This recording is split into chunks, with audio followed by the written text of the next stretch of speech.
In a stunning and unprecedented move, the New York Times is publishing a shocking anonymous op-ed from a senior Trump administration official. It is so unusual. It is so biting. It's such an indictment of the president.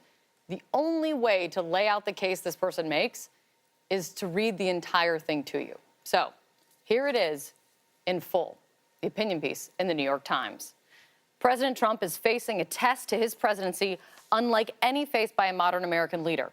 It's not just the special counsel that looms large, or that the country is bitterly divided over Mr. Trump's leadership, or even that his party might well lose the House to an opposition hell-bent on his downfall.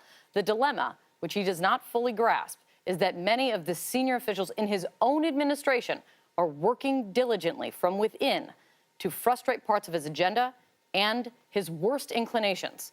I would know I am one of them, he writes. Goes on to say, to be clear, ours is not the popular resistance of the left. We want the administration to succeed and think that many of its policies have already made America safer and more prosperous. But we believe our first duty is to this country. And the president continues to act in a manner that is detrimental to the health of our republic.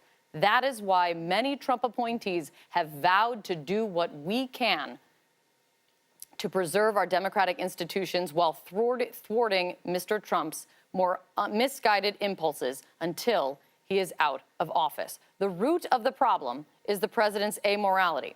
Anyone who works with him knows he is not moored to any discernible first principles that guide his decision-making. Although he was elected as a Republican, the president shows little affinity for ideas long espoused by conservatives, free minds, free markets, and free people. At best, he has invoked these ideals in scripted setting. At worst, he has attacked them outright. In addition to his mass marketing of the notion that the press is the enemy of the people, President Trump's impulses are generally anti-trade and anti-democratic. Don't get me wrong, he writes. There are bright spots that the near ceaseless negative coverage of the administration fails to capture: effective deregulation, historic tax reform, a more robust military, and more. But these successes have come despite, not because of, the president's leadership style, which is impetuous, adversarial, petty, and ineffective. From the White House to executive branch departments and agencies, senior officials will privately admit their daily disbelief at the commander-in-chief's comments and actions. Most are working to insulate their operations from his whims. Meetings with him veer off topic and off the rails. He engages in repetitive rants, and his impulsiveness results in half-baked, ill-informed, and occasionally reckless decisions that have to be walked back. There is literally no telling whether he might change his mind from 1 minute to the next, a top official complained to me, the writer, of course, recently, exasperated by an Oval Office meeting at which the president flip-flopped on a major policy decision he'd made only a week earlier. The erratic behavior would be more concerning if it weren't for unsung heroes in and around the White House. Some of his aides have been cast as villains by the media, but in private, they have gone to great lengths to keep bad decisions contained to the West Wing, though they are clearly not always successful. It may be cold comfort to this chaotic era, but Americans should know that there are adults in the room. We fully recognize what is happening, and we are trying to do what's right, even when Donald Trump won't. He goes on. The result is a two-track presidency. Take foreign policy.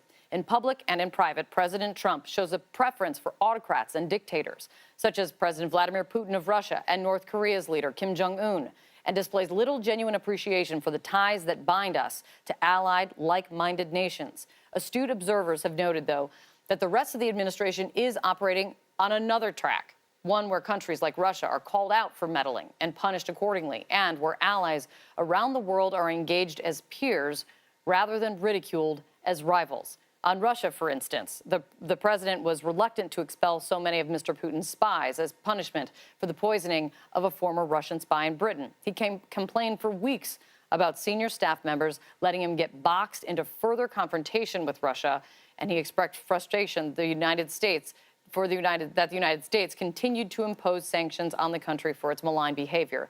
But his national security team knew better. Such actions had to be taken to hold Moscow accountable. This isn't the work of the so-called deep state, he writes. It's the work of the steady state. Given the instability many witnessed, there were early whispers within the cabinet of invoking the 25th Amendment, which would start a complex process for removing the president. But no one wanted to precipitate a constitutional crisis. So we will do what we can to steer the administration in the right direction until, one way or another, it's over. The bigger concern is not what Mr. Trump has done to the presidency, but rather what we as a nation have allowed him to do to us. We have sunk low with him and allowed our discourse to be stripped of civility.